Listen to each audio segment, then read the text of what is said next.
Good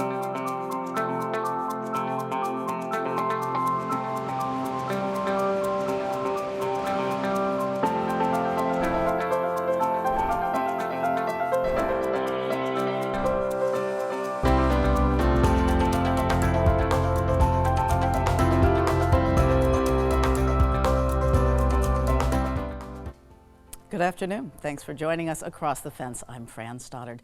Survey after survey show that older Americans want to stay in their own homes and their own communities as they age. The Village to Village Network helps people do just that.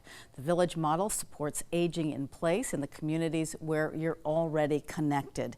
There are 2 existing villages in Vermont and a third is on the way, and today we're going to learn more, including information about a series of statewide presentations in October to be led by the National Director for the Village to Village Network.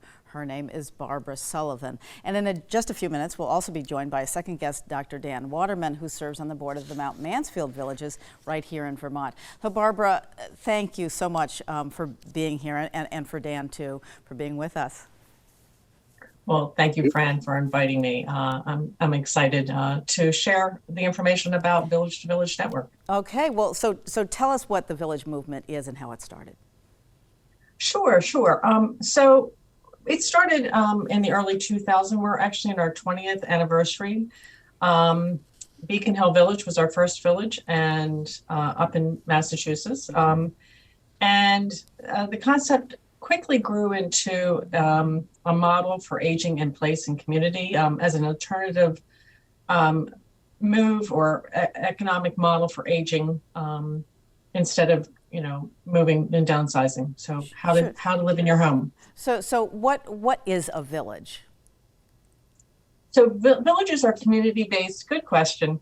Nonprofit grassroots organizations formed through a cadre of caring neighbors who want to change the paradigm of aging. Neighbors caring for neighbors, neighbors helping neighbors. Local villages connect members to a wide variety of practical support services, social connections that enable older adults to live and enjoy a rich, independent, and healthy quality of life. So it sounds like a great way of doing it. Where is the Village movement today? It's kind of spread throughout the country. As I mentioned, 20 years in the making, we have 350 villages throughout the United States, about 280 in operation in 43 states and 4 countries, and about 80 in development. And the average time it takes to open a village is about 2 years. So it's a process, but we're growing. Yes, well, clearly, I mean, from California all the way up through New England, it sounds like there are a number of here. So is each village really the same? How does that work? Oh, no. In fact, we hear it all the time. There's an expression out there: when you've seen one village, you've seen one village. The villages, are all shapes, sizes, socioeconomic, diverse communities. And they're really organically grown from the communities they serve. In other words, it can be a faith-based, we have faith-based, organizations or villages that grow out. We have rural communities. We have villages that are all volunteer. I think you're going to hear from one of them, shortly with Dan. So it's how they are able to serve their own community. So what role does the national organization, your organization, the Village to Village Network, play? So V2V, Village to Village Network, is a membership-based organization that brings villages together to share best practices, enabling older adults to live, obviously, independent, healthy, purposeful lives with connections to their communities. So the network provides expert guidance, resources, support to help communities establish and maintain their villages.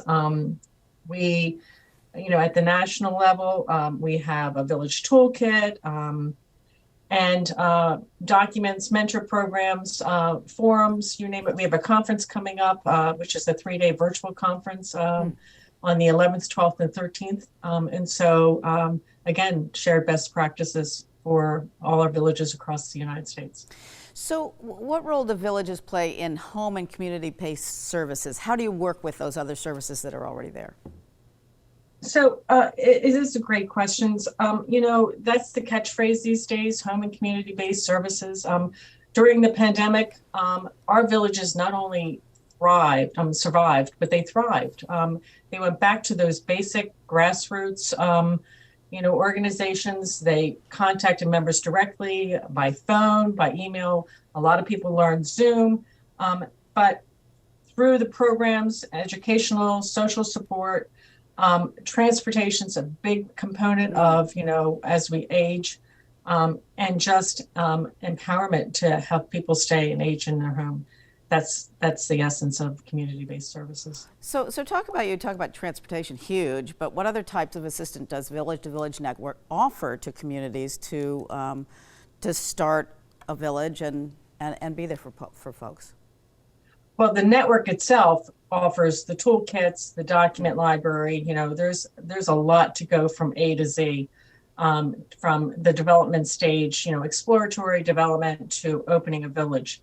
And that includes, a lot of our villages, 99% of our villages are 501c3. So establishing that because they can get grant money.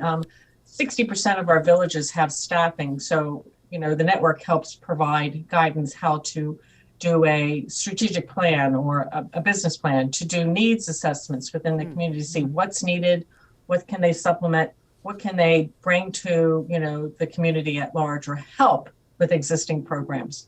And so we help mentor those, that avenue to, get started. Right, and I love this gentleman helping with the light bulb. Sometimes it's as simple as that, but it can That's mean so cliche, much. but yeah, that's so cliche. But you know what? You don't want somebody getting on a ladder, and you know what? That's a safety issue. Sure. And so that's Yeah, very important. So yeah. I see. I'm so glad that Dan is here now with us. As I mentioned at the beginning of our program, there are existing villages here in the state of Vermont. And to learn more, Dan Waterman has joined us. Dan, what is the name of your village and when did it start? It's called Mount Mansfield Villages, and it was formed about 4 years ago. We were slowed down during COVID, but we're now back up and running full steam. Okay, and you're in Cambridge, Jericho, and Underhill, and there are other villages in Vermont, or at least there's one other one. Can you let us know what else there is in terms of villages here in Vermont? Well, we're located in Cambridge, Jericho, and Underhill, as you can see, which is east of Burlington. Lamoille Neighbors is an organization similar to ours, located in Hyde Park, which is up towards the Northeast Kingdom. There's a newer village, a third village in development called Montpelier Senior Activity Center at Home. I don't know much about it. I don't think that they have launched yet. Okay, but it sounds like they're coming around to it, so people from that area might be interested in checking in. So how many members does, say, the Mount Mansfield Villages have? How many volunteers? How many members? We have currently 62 members, which are comprised of single individuals and families. Mm-hmm. We have about 51 volunteers. Fantastic. And if people want more information about your village in particular, how do they reach out? Here we go. It's right up there. So it's Mount Mansfield Villages at gmail.com, mm-hmm. or call us at 802-585-5381. Okay, fantastic. And what kinds of services are you finding you're providing? I would say mostly we're driving to doctors' offices and various kinds of appointments. We have volunteers who have volunteered to shovel snow in the wintertime, rake roofs in the wintertime. I've actually myself gone into a home to wash dishes and empty garbage. So it's a very broad range, Fran, of services that we offer, including light bulbs. Including light bulbs. And why are the villages so important to you? I would say, from my own past experience as a practitioner in Washington, D.C., where I became involved with the Capitol Hill Village, they're an important link to the community. and an important support service to community individuals. And certainly the patients that I served who were brought into the office by volunteers who took notes with the patients in examining rooms, they really facilitated my practice of medicine. Wow, fantastic. So we've been learning about the Village to Village network, both nationally with Barbara and here in Vermont with Dan. I want to bring Barbara Sullivan back to wrap up our conversation. Barbara, you're making a series of presentations to Vermonters later this month. Tell us what you're doing and where. Yeah, I'm excited. I will be in Vermont at the end of the month.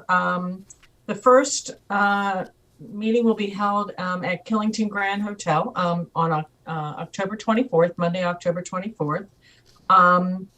And the second would be on Tuesday, October 25th.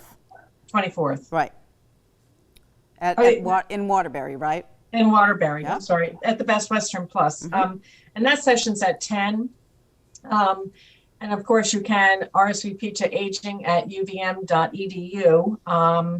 And then the third will be I believe, a hybrid meeting, which will be in person Tuesday, October 25th at 4 o'clock at Fletcher Free Library in Burlington. And again, RSVP to aging at uvm.edu. So I'm very excited about the end of the month. I have lots and lots to bring to show and tell. So great.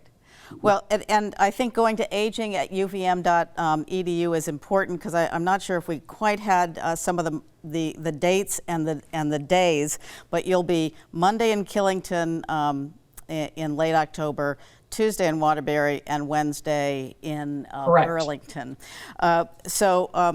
Barbara and Dan, it's wonderful to have you both here with us. Thank you, Barbara, for explaining this and knowing that we're going to be, you're going to be doing these presentations. People can also go online for these if they want, but again, they would need to go to aging at uvm.edu to do this. Villages to Villages sounds so important and terrific. Thank you both for joining us today. Thank you, Fran. Thank you, Fran. And thank you for joining us across the fence. I'm Fran Stoddard. Stay well.